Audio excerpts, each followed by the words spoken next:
So as you can see, mediation offers students the opportunity to critically think about context, to think about the target audience and therefore their needs, their knowledge of the topic, the culture they're from, the language they speak, and so on.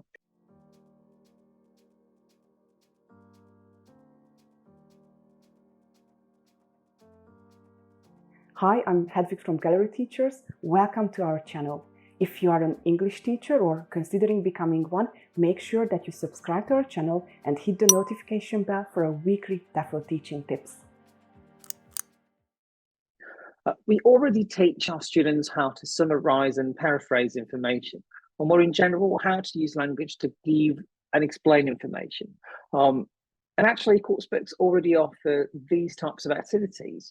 But in class, we can make these activities more meaningful, mediation-wise, and more interesting in general by adding a more specific context.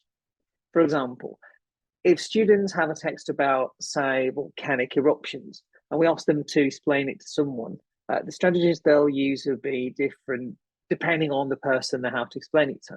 So if they have to do it for someone who already knows a lot about volcanoes, say a volcanologist, students might simply summarize a few points from the text for them. On the contrary, if we ask our students to explain the content of the text to a person who's unfamiliar with volcanoes, they'll have to decide which information would need summarizing, which would need paraphrasing, which would need more explaining and therefore more expanding on, and which information would need breaking down into smaller points, etc., of course. So in class, we can encourage students to read the text and reflect on which information they think might be new to the target audience and which information the target audience might already know. And so the new information would need more explaining and expanding on, while old information would only need summarizing or at least mentioning. So as you can see, mediation offers students the opportunity to critically think about context, to think about the target audience and therefore their needs, their knowledge of the topic, the culture they're from, the language they speak, and so on. Our language in general, the way we give and explain information, it always depends on the person we're talking to or writing to or assigning to. And as in normal everyday communication, context is key in mediation too.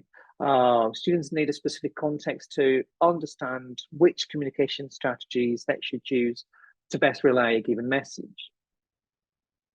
So let us know if you've got anything you'd like to share or add, your experience with text mediation, or how you'd like to include text mediation in your classroom. Let us know in the comments below.